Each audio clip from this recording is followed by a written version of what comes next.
The space station called Horizon 7 was not a beautiful place. It floated in the darkness between 3 solar systems, a meeting point for traders, smugglers, and travelers who had nowhere else to go. The metal walls were old and stained. The air smelled like engine oil and cheap food. Thousands of different species walked through its corridors every day, each one minding their own business, each one trying to survive. Suho wiped the sweat from his forehead as he finished unloading the last cargo container. He was a human, 32 years old, with tired eyes and rough hands. His job was simple. He flew a small cargo ship, picked up goods from one station, and delivered them to another. It was not exciting work. It did not pay well, but it was honest, and Suho liked honest work. He checked his datapad and sighed.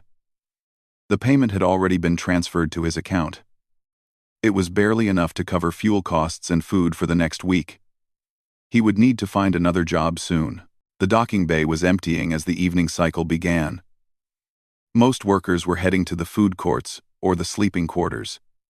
Suho should have done the same. His stomach was growling, and his legs ached from hours of lifting heavy boxes.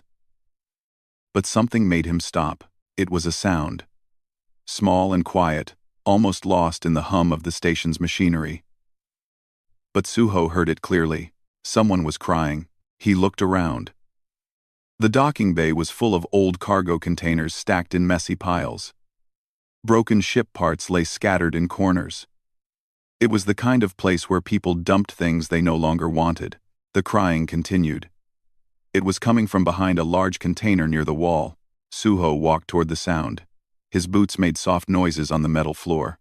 He moved slowly, not wanting to scare whoever was there. When he looked behind the container, he found a child. She was small, maybe 5 or 6 years old.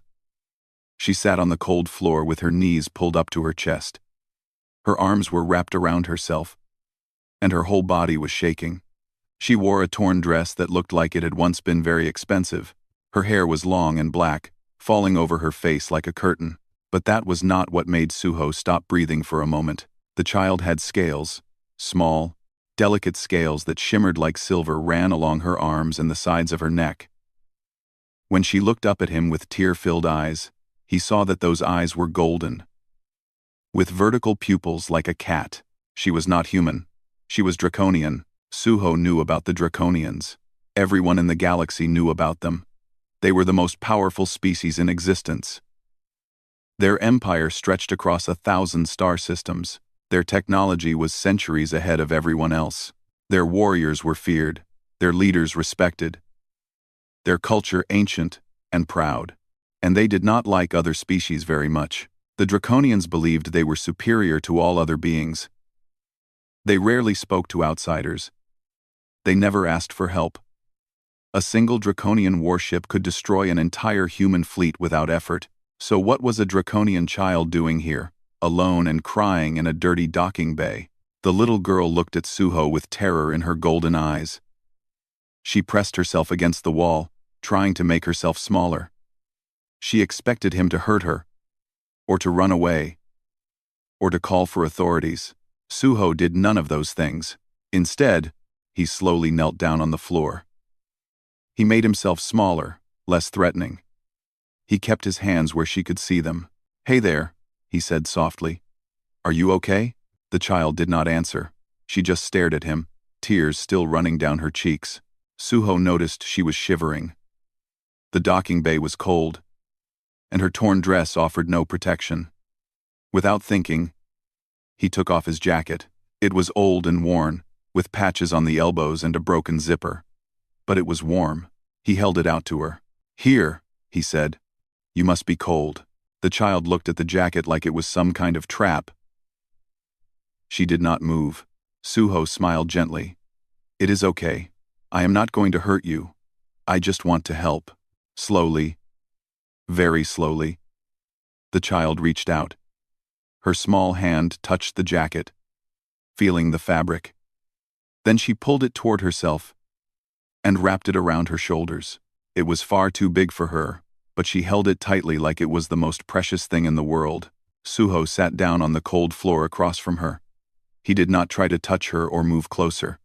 He just sat there, calm and patient. "My name is Suho," he said. "What is your name?" The child sniffled. For a long moment, she said nothing. Then, in a voice barely louder than a whisper, she spoke. "Nari, Nari," Suho repeated with a warm smile. "That is a beautiful name. Are you hungry, Nari?" The child's eyes widened slightly. She nodded. Suho reached into his bag and pulled out a protein bar. It was his dinner, the only food he had until he could buy more. But he broke it in half and offered the larger piece to her. Nari took it carefully. She sniffed it first, then took a small bite, then another. Then she was eating quickly, like she had not had food in a long time. Suho ate his smaller piece slowly, watching her. Questions filled his mind. How did she get here? Where were her parents? Why was she alone? But he did not ask. Not yet. She was scared and tired and hungry. Questions could wait. When Nari finished eating, she looked at Suho with something new in her eyes. It was not fear anymore. It was confusion. She did not understand why this stranger was being kind to her. "Are you lost?" Suho asked gently. Nari nodded, her lower lip trembling. "Do you know where your family is?" She shook her head. Fresh tears began to form in her golden eyes. Suho felt his heart break a little. He had seen many sad things in his life. He had seen poverty and cruelty and suffering. But there was something about a lost child that hurt more than anything else. "It is okay," he said. "We will find them, I promise." He did not know if he could keep that promise. He did not know who her family was or where they might be. But he said it anyway, because she needed to hear it. Nari looked at him for a long moment. Then, slowly, she moved closer. She crawled across the floor until she was sitting right next to him. Then she leaned against his side, her small body pressing against his arm. Suho froze, surprised. Draconians did not trust outsiders. They certainly did not seek comfort from humans. But this little girl was just a child. She did not care about politics or species or empires. She was scared and alone, and she needed someone to make her feel safe. So Suho put his arm around her. He held her gently, like he was holding something fragile and precious. "You are safe now," he said quietly. "I have got you." They sat like that for a long time as the station grew quiet around them. The lights dimmed as the night cycle began. The other workers had all gone to sleep, but Suho stayed awake, holding the small draconian child who had somehow found her way to him. He did not know that at this very moment, across the galaxy, an empire was burning with rage. He did not know that fleets were being mobilized, that planets were being searched, that anyone who might have information was being questioned. He did not know that the child sleeping against his shoulder was Nari, the only heir to the draconian throne, daughter of Emperor Yongsu himself. He did not know that by showing kindness to this lost little girl, he had just changed the fate of humanity forever. All he knew was that a child had been crying, and he had stopped to help. For Suho, that was reason enough. When morning came to Horizon 7, Suho woke up with a stiff neck and a numb arm. He had fallen asleep sitting against the cold metal wall, and the small draconian child was still pressed against his side. His old jacket was wrapped around her like a blanket. For a moment, Suho just looked at her. In sleep, Nari looked peaceful. The fear was gone from her face. Her silver scales caught the dim light and sparkled gently. She was just a child, small and innocent, lost in a universe that was far too big and dangerous. Suho carefully moved his arm, trying not to wake her. But Nari stirred immediately. Her golden eyes opened, and for a second, there was panic in them. Then she saw Suho's face, and relaxed. "Good morning," Suho said with a soft smile. "Did you sleep okay?" Nari nodded slowly. She sat up and looked around the docking bay. Workers were starting to arrive for the day shift. Machines were humming back to life. The station was waking up. "We should get you somewhere warm," Suho said. "And find you some real food. Then, we will figure out how to find your family." He stood up and offered his hand to her. Nari looked at it for a moment, then took it. Her small hand was warm despite the cold night. Together, they walked out of the docking bay. The corridors of Horizon 7 were crowded with beings of every shape and size. Tall, insect-like creatures walked beside short, furry merchants. Robots rolled past on wheels, while tentacled aliens floated through the air.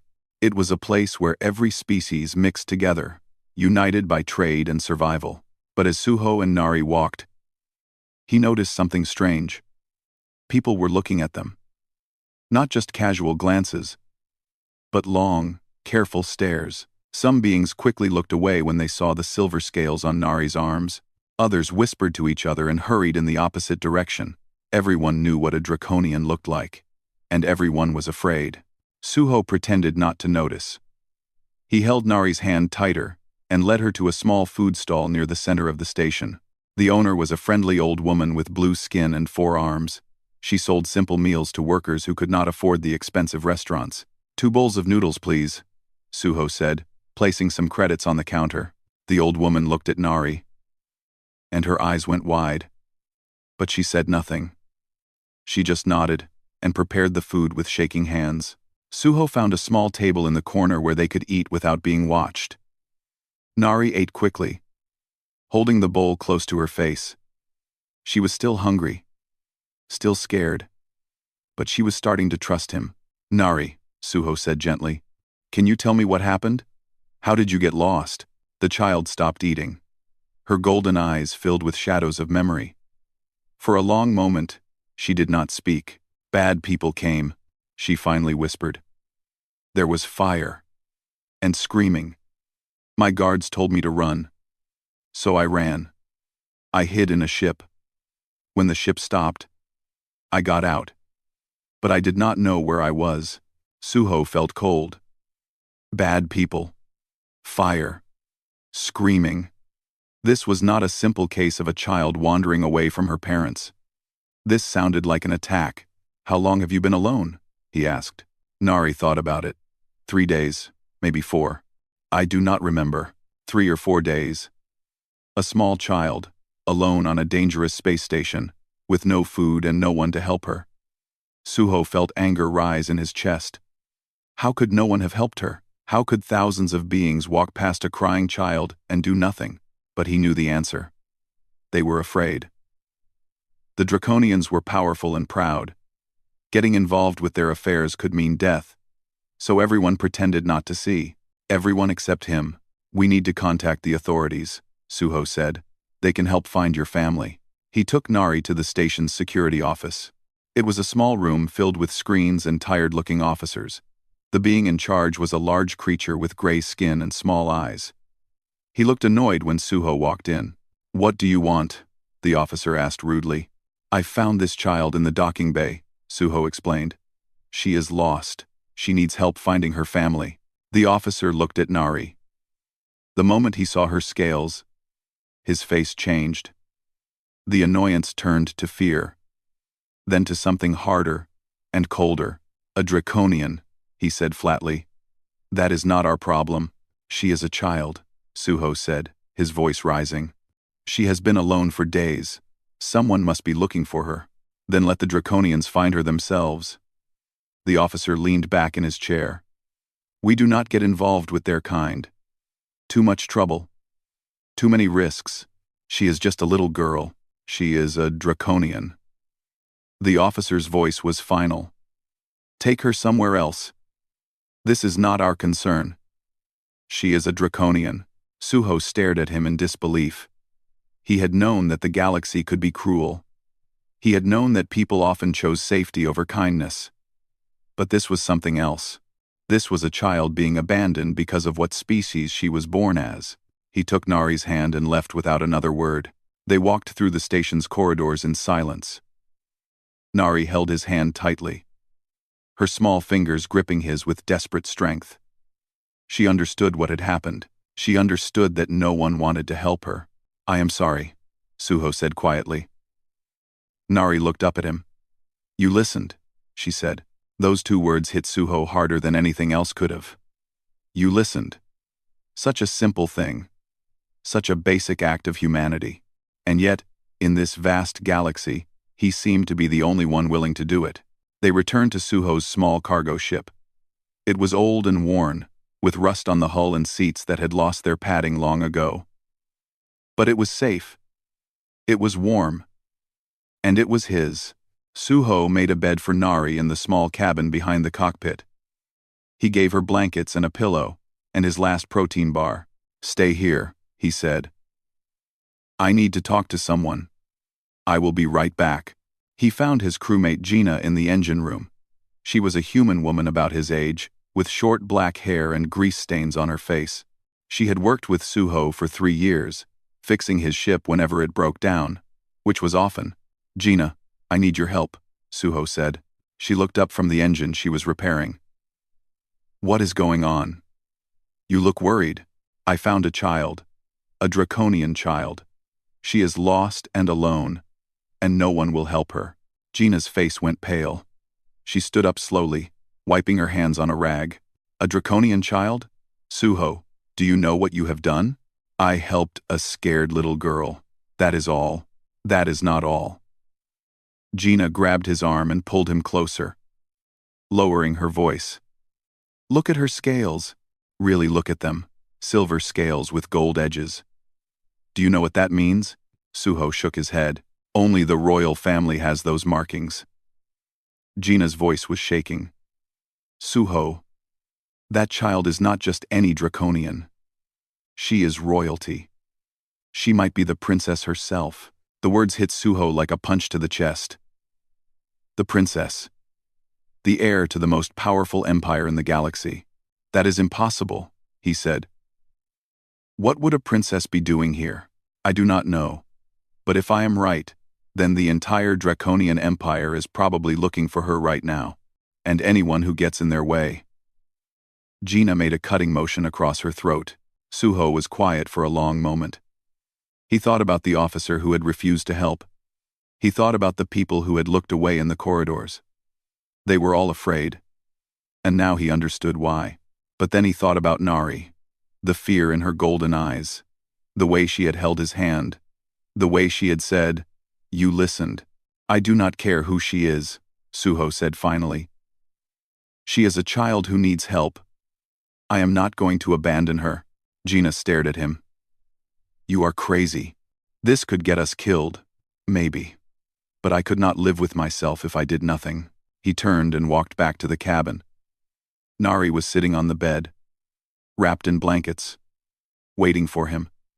When she saw him, her face lit up with relief. "You came back," she said. "Of course I did." Suho sat down next to her. "I told you I would help you find your family, and I always keep my promises." Nari looked at him with those golden eyes that had seen too much fear for someone so young. "Why are you helping me?" she asked. "Everyone else is scared of me." Suho smiled and gently touched her hair. "Because you needed help. And helping people is what humans do. Or at least, it is what we should do." Nari was quiet. Then she leaned against him, just like she had done the night before. "You are not scared of me," she said softly. "No, I am not." "Why?" Suho thought about it. He thought about the mighty Draconian Empire, the warships and the warriors, the power that could crush his entire species in an instant. And then he looked at the small girl beside him, lost and afraid and desperate for kindness. "Because right now," he said, "you are just Nari, and Nari is my friend." The child smiled. It was the first time he had seen her smile. It was small and hesitant, but it was real. That night, while the station slept and the galaxy searched, a human cargo hauler and a draconian princess sat together in a tiny ship. He told her stories about Earth, about oceans and mountains, and cities full of people. She listened with wonder in her eyes, asking questions about things she had never seen. And far away, across the stars, an emperor's fury burned brighter than 1,000 suns. But for now, in this small moment, there was only kindness. And sometimes, kindness was enough. The sky above Horizon 7 turned dark with ships.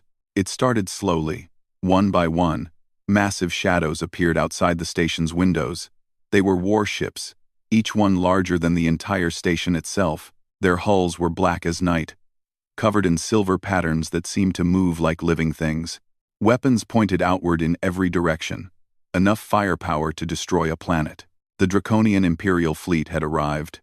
Inside the station, panic spread like fire. Alarms screamed through the corridors. People ran in every direction, pushing and shoving, desperate to get away from something they could not escape. Shop owners closed their doors. Ships tried to leave the docking bays, but they were blocked by the massive fleet surrounding them. No one could get in. No one could get out. Suho watched from the window of his cargo ship. His heart was beating fast, but his hands were steady. Beside him, Nari pressed her face against the glass, her golden eyes wide. "Father," she whispered. Suho looked at her. "That is your father's fleet?" Nari nodded slowly. There was fear in her eyes, but also something else. Hope. Relief. She had been lost for so long. And now, her family had found her. But Suho knew this was not a rescue mission. This was an invasion. The Emperor was not asking for his daughter back. He was demanding her. And anyone who stood in his way would be destroyed. Gina burst into the cabin, her face pale with terror. "They are scanning the entire station," she said, breathing hard. "Looking for draconian life signs. It is only a matter of time before they find us. Then we wait," Suho said calmly. "We give Nari back to her father. This is what we wanted. Right? To find her family. You do not understand." Gina grabbed his shoulders. "The Draconians do not ask questions. They do not say thank you. If they find a human with their princess, they will assume the worst. They will kill you first, and ask questions never." Suho was quiet. He looked at Nari, who was still staring at the fleet outside. She did not seem to hear them talking. She was lost in her own thoughts. Her small hand pressed against the cold glass. "I will take that risk," Suho said. "This is not a risk. This is suicide. Then leave. Take an escape pod. Get as far away as you can." Gina stared at him like he was insane. Maybe he was. Maybe choosing to stay with a draconian princess while an empire came to destroy him was the act of a madman. But Suho had made a promise. He had told Nari he would help her find her family. He would not run away now. The door to his ship exploded inward. Soldiers poured through the opening. They were draconian warriors, tall and powerful, covered in armor that gleamed like dark metal. Their eyes burned with golden fire, and their scales were the color of blood. They moved with perfect coordination, surrounding Suho and Gina in seconds. One soldier grabbed Suho and threw him against the wall. Another aimed a weapon at his head. The barrel hummed with deadly energy. "Wait!" Nari's voice cut through the chaos. The soldiers froze. They turned to look at the small girl who had spoken. She was standing in the middle of the cabin, her torn dress hanging loose. Suho's old jacket still wrapped around her shoulders. "Do not hurt him," Nari said. Her voice was stronger now, more commanding. "He saved me. He took care of me. He is my friend." The soldiers exchanged confused looks. They did not lower their weapons, but they did not fire either. Then the crowd parted, and a new figure entered the ship. Emperor Yongsu was not what Suho had expected. In his mind, he had imagined a monster, a creature of pure rage and cruelty, covered in weapons and armor. But the being who stood before him now was something else entirely. The emperor was tall and elegant. His scales were pure silver, brighter than any Suho had seen before. He wore robes of deep blue that flowed like water around his body. His face was sharp and handsome, with high cheekbones and a strong jaw. But it was his eyes that caught Suho's attention. They were golden, just like Nari's, but filled with an emotion Suho did not expect. Pain. Desperate, terrible pain. "Nari," the emperor whispered. The little girl ran to him. She threw herself into his arms, and he caught her, lifting her up like she weighed nothing. He held her close, his eyes closed, his whole body trembling. "My child," he said, his voice breaking. "My precious child. I thought I had lost you." Nari was crying again, but these were different tears, happy tears. relieved tears. "I was so scared, Father," she said. "But he helped me. He kept me safe." The Emperor opened his eyes and looked at Suho. The pain was still there. But now, there was something else too. Curiosity. Confusion. "Release him," the Emperor commanded. The soldiers obeyed instantly. They stepped back, lowering their weapons. Suho slumped against the wall, rubbing his bruised arms. "You are human," the Emperor said. It was not a question. "Yes. You found my daughter. You sheltered her. You protected her." "Yes." The Emperor set Nari down gently and walked toward Suho. Each step was slow and deliberate. The soldiers watched in silence. The entire ship seemed to hold its breath. "Why?" the Emperor asked. Suho looked up at him. This being could destroy him with a single word. He commanded fleets that could burn entire worlds.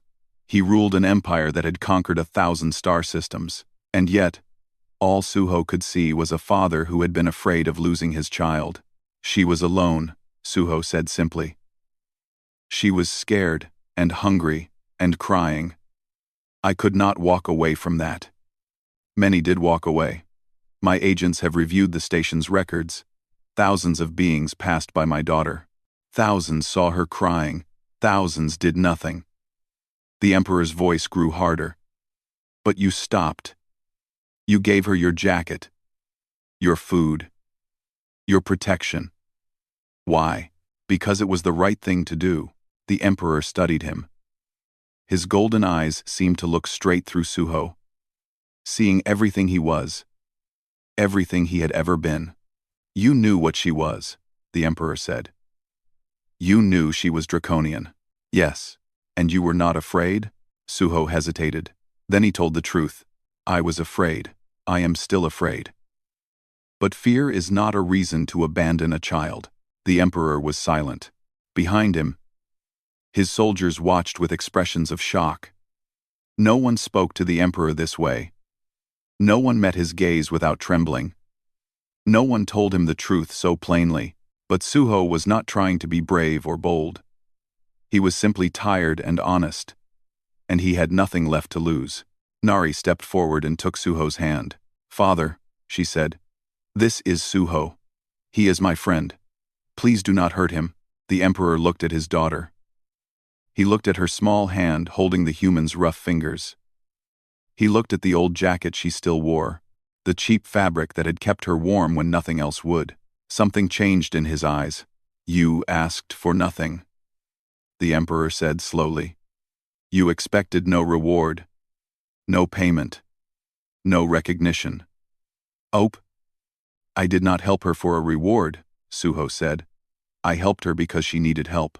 That is..." The Emperor paused, searching for words. "That is not how the galaxy works. Everyone wants something. Everyone has a price. Not everyone." The Emperor turned to his soldiers.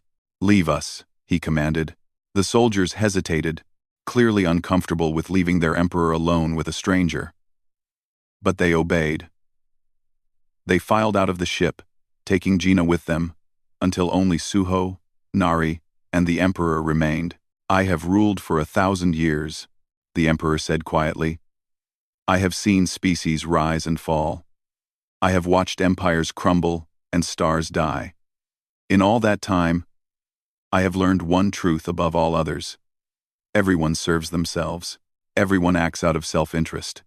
It is the nature of intelligent beings." He looked at Suho with something like wonder. "But you did not. You risked your life for a child you did not know.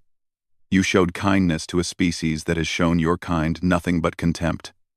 You gave everything you had and asked for nothing in return." Suho did not know what to say. He had not thought about it that way. He had just done what seemed right. "Humans are strange creatures," the Emperor continued. "We have watched you for centuries. Your wars, your conflicts, your endless struggles. We thought you were primitive, violent, unworthy of attention." He knelt down until he was eye level with Suho, the most powerful being in the galaxy, kneeling before a human cargo hauler. "But perhaps we were wrong. Perhaps there is something in you that we do not understand. Something that makes you capable of kindness without reason. Of courage, without reward. Nari smiled and squeezed Suho's hand. "He is good, father," she said. "He is the kindest person I have ever met." The emperor looked at his daughter. Then, he looked at the human who had saved her, and for the first time in 1,000 years, he smiled. "Yes," he said softly. "I believe he is." Outside the ship, the fleet waited. Inside the station, thousands of beings held their breath, waiting for destruction. But in that small cabin, something else was happening. A bridge was being built, a connection between two species who had never understood each other, all because one human had stopped to help a crying child. The throne room of the Imperial flagship was the most magnificent place Suho had ever seen. The ceiling rose so high that clouds actually formed near the top, drifting lazily through the air. The walls were made of a dark metal that seemed to absorb light, decorated with silver patterns that told stories of ancient battles and fallen heroes. Thousands of candles floated in the air, their flames burning in colors that did not exist on Earth. Suho stood in the center of this vast chamber, feeling very small and very out of place. He was still wearing his worn cargo clothes, stained with grease and sweat. His boots were cracked, and his hair was messy. Compared to the elegant draconians who filled the room, he looked like a beggar who had wandered into a palace. Which, he thought, was not far from the truth. The room was filled with draconian nobles, advisors, and military commanders. They stood in perfect rows, their scales shimmering in every color imaginable: gold, silver, bronze, ruby, emerald. They wore robes of silk and armor of crystal.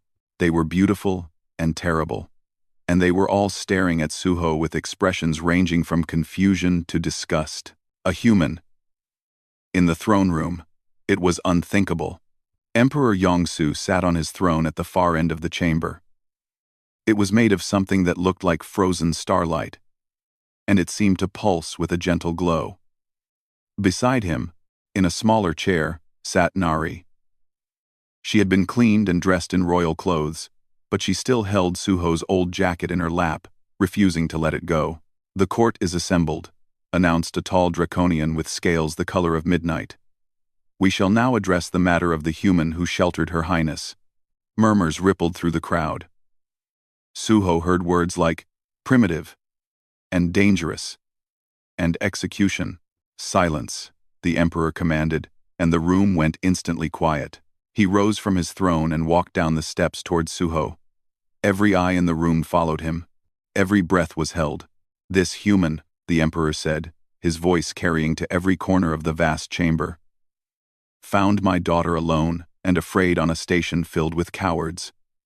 While thousands of beings looked away, he stopped. While others fled from involvement, he gave her his food, his warmth, his protection."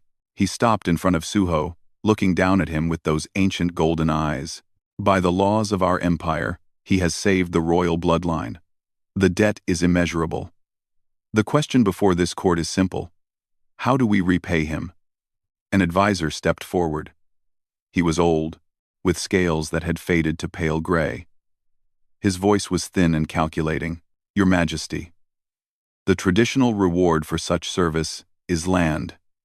We could grant him a planet in the outer systems. Nothing valuable, of course, but adequate for a human." Another advisor spoke up. "Or wealth. We could fill a ship with credits. Enough for him and his descendants to live comfortably for generations." "A position," suggested a military commander. "We could grant him a rank in the Imperial Navy." "Advisory, of course." "Symbolic. A seat on the Trade Council," offered another. "Access to markets his species has never dreamed of." The suggestions continued. Each one was grander than the last. Planets, fleets, titles, treasures. The Draconians were offering Suho more wealth and power than any human had ever possessed. And through it all, Suho stood silently, watching, listening. Finally, the Emperor raised his hand, and the voices stopped. "You have heard our offers," he said to Suho. "What would you ask of us? Name your price, human. Whatever it is, if it is within our power, it shall be yours." Suho was quiet for a long moment. He looked at the advisors in their expensive robes. He looked at the commanders in their gleaming armor. He looked at the wealth and power that surrounded him on every side. Then he shook his head. "I do not want any of those things," he said. The room erupted in shocked whispers. The advisors looked at each other in confusion. Even the emperor seemed surprised. "You refuse our rewards?" he asked. "I do not refuse them. I just do not want them." Suho shrugged. "I have a ship. It is old, but it works. I have a job. It does not pay much, but it is honest. I have everything I need. But surely there is something you desire, something we can give you." Suho thought about it. He thought about all the things he could ask for. A better ship. A bigger house. Enough money to never work again. He could live like a king for the rest of his life. But none of those things felt right. "There is one thing," he said finally. "Name it. I have deliveries to make. Cargo that needs to get to 3 different stations in the next week. If your fleet keeps blocking the station, I am going to miss my deadlines." He smiled slightly. "I would like permission to leave and do my job." The room was completely silent. For a moment, Suho wondered if he had made a terrible mistake. Maybe refusing the emperor's gifts was seen as an insult. Maybe they would execute him after all. Then Nari laughed. It was a bright, happy sound that echoed through the vast chamber. She jumped down from her chair and ran to Suho, wrapping her arms around his leg. "See, father?" she said, grinning up at the emperor. "I told you he was different." The emperor stared at Suho for a long moment. Then, slowly, a smile spread across his ancient face. "You truly want nothing from us," he said. "Not power, not wealth, not fame, just permission to continue your simple life." "That is correct. In 1,000 years, no one has ever refused our gifts. No one has ever asked for less than we offered." The emperor shook his head in wonder. "Your species never ceases to amaze me." He knelt down so he was at eye level with Nari. "Daughter, do you wish to say goodbye to your friend?" Nari's smile faded. She looked at Suho with those golden eyes that had seen too much fear and too much kindness. "Do you have to go?" she asked quietly. Suho knelt down too, so all 3 of them were at the same height. "I do," he said gently. "I have responsibilities. People are counting on me to bring them their supplies. But that does not mean we cannot be friends anymore. Promise?" "I promise." Nari was quiet. Then she reached up and took something from around her neck. It was a pendant. A small crystal that glowed with inner light. Even Suho could tell it was incredibly valuable. "Take this," she said, pressing it into his hands. "It belonged to my mother. It is the most precious thing I own." Suho's eyes widened. "Nari, I cannot accept this. It is too valuable. I want you to have it, so you will remember me." Suho looked at the pendant. It was beautiful. Worth more than his ship. More than everything he owned put together. He could not possibly take it, but when he looked at Nari's face, he understood. This was not about value. This was about connection. This was about 2 people who had found each other in the darkness and did not want to let go. Carefully, he placed the pendant back in her hands. "I cannot take this," he said, "but I can give you something else." He reached into his pocket and pulled out a small object. It was a coin, old and worn, with a picture of a bird on one side. It was worthless. Really, just a piece of metal from Earth, a souvenir he had carried for years. "This belonged to my grandmother," he said. "She gave it to me when I was your age. She told me that whenever I felt scared or alone, I should hold it and remember that someone loved me." He pressed the coin into Nari's small hand. "Now I am giving it to you. Whenever you feel afraid, hold this. Remember that somewhere out there, someone cares about you. Okay?" Nari looked at the coin. It was nothing compared to her crystal pendant. It was just a simple piece of metal with no monetary value at all. But her eyes filled with tears, and she clutched it to her chest like it was the most precious thing in the universe. "Thank you," she whispered. Suho stood up. He looked at the Emperor, who had watched the entire exchange in silence. "Take care of her," Suho said. "She is a good kid." The Emperor nodded slowly. "I will. And you, human, take care of yourself." Suho turned to leave. He walked through the throne room, past the nobles and advisors, past the guards and commanders. Every draconian in the room watched him go. This strange human, who had refused an empire's gratitude. At the door, he stopped and looked back one last time. Nari was waving at him, his old coin clutched in her other hand. Suho waved back. Then he walked out of the throne room and made his way back to his ship. An hour later, the draconian fleet parted to let a single small cargo vessel pass through. It was old and battered, with rust on the hull and a broken antenna. It looked completely out of place among the magnificent warships. But as it flew past, every draconian soldier stood at attention. Every commander bowed their head.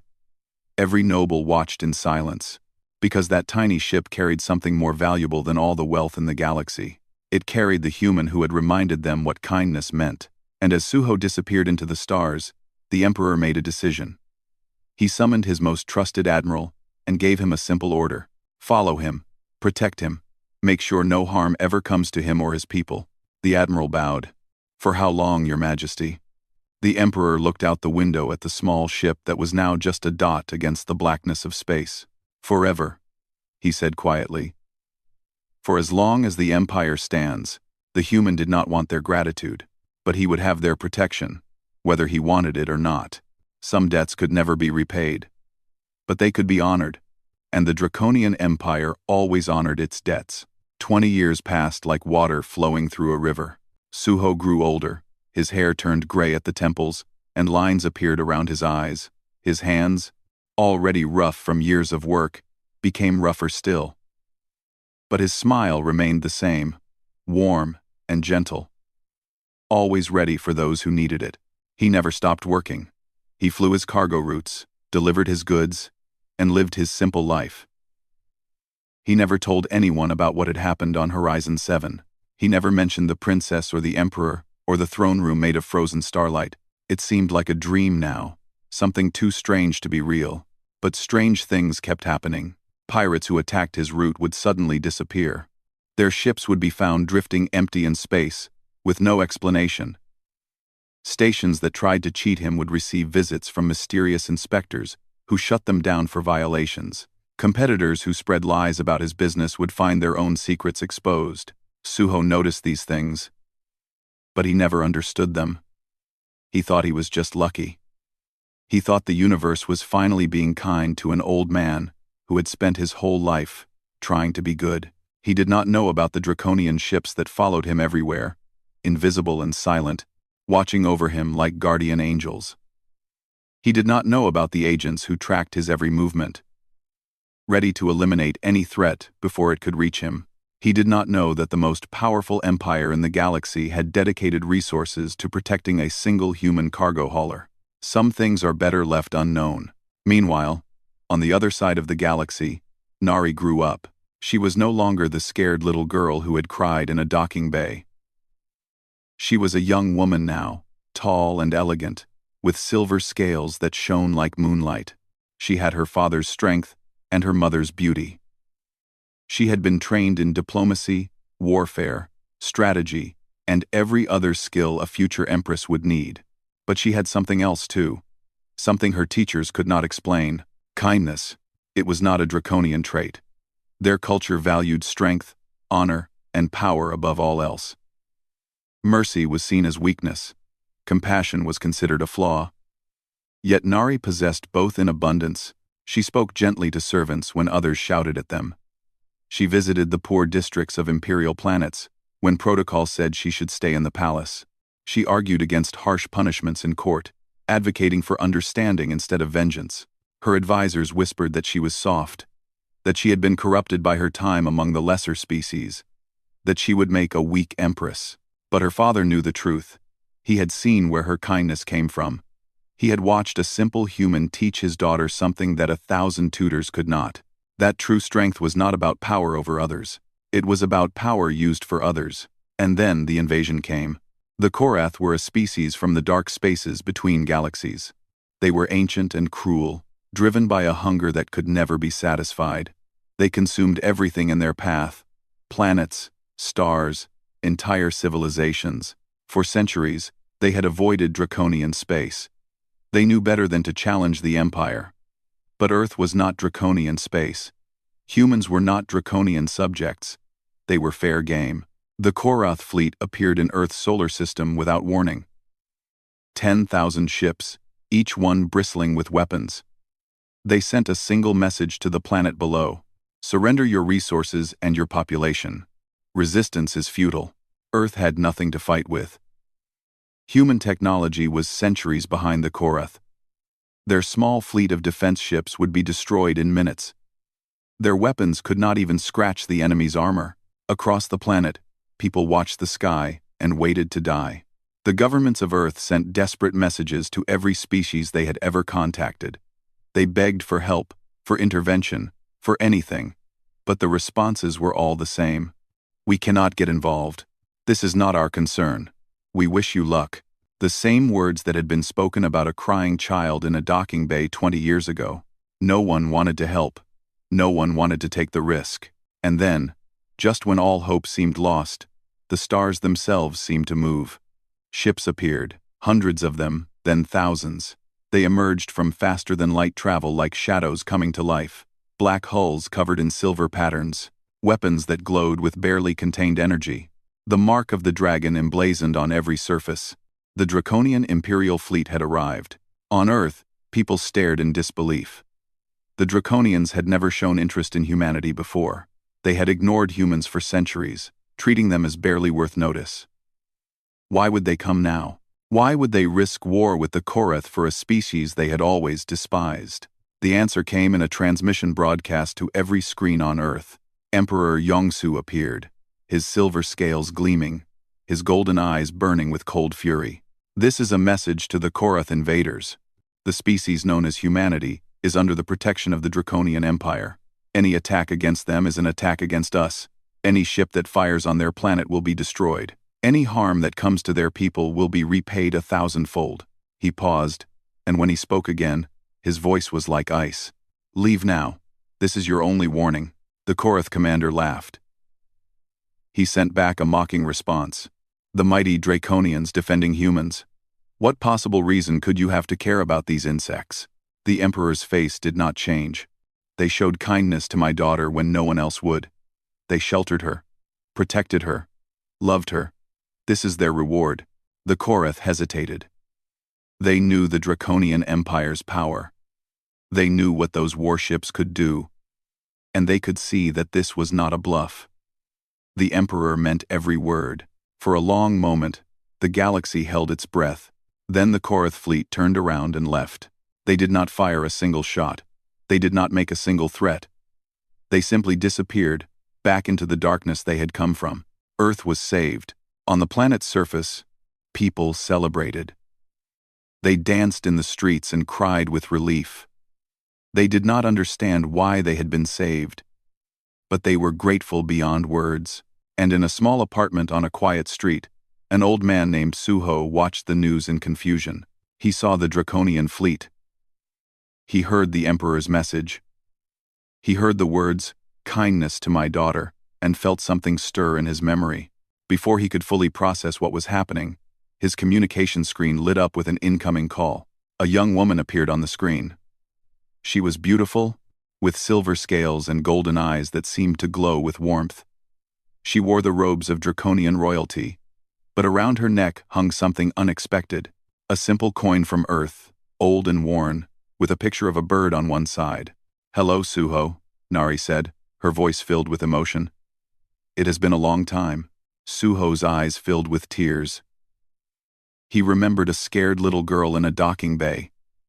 He remembered protein bars and silly stories, and a jacket that was too big. "Nari," he whispered, "you kept it." She touched the coin gently. "I never took it off. Not once in 20 years. Whenever I felt afraid, I would hold it. And I would remember that somewhere out there, someone cared about me." Suho laughed, wiping his eyes. You saved us.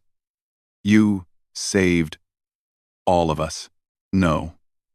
Nari shook her head, smiling. You saved us. 20 years ago, you taught me that kindness does not need a reason, that helping others is its own reward. That lesson changed me. It changed my father. And now, it has changed the fate of your entire species. She leaned closer to the screen. The galaxy never understood humans. They thought you were weak because you showed compassion. They thought you were foolish because you helped without expecting reward. But they were wrong. Your kindness is not a weakness. It is the greatest strength of all. Suho was quiet for a long moment. He looked at the young woman who had once been a scared child. He saw the leader she had become, the future empress who would rule 1,000 star systems, and he knew that somewhere, somehow, he had made a difference. Thank you, Nari, he said softly, for everything. No, she replied, tears streaming down her face. Thank you for seeing a crying child and choosing to help, for teaching me that the universe can be kind. She placed her hand on the screen, as if trying to reach through and touch him. You changed everything, Suho. You changed me. You changed the Empire. You changed the future itself. All because you stopped to comfort a lost little girl. Suho smiled. The same gentle smile he had given her all those years ago. That is what humans do, he said. Or at least, it is what we try to do. Outside his window, the stars shone bright in the night sky, and humanity slept peacefully.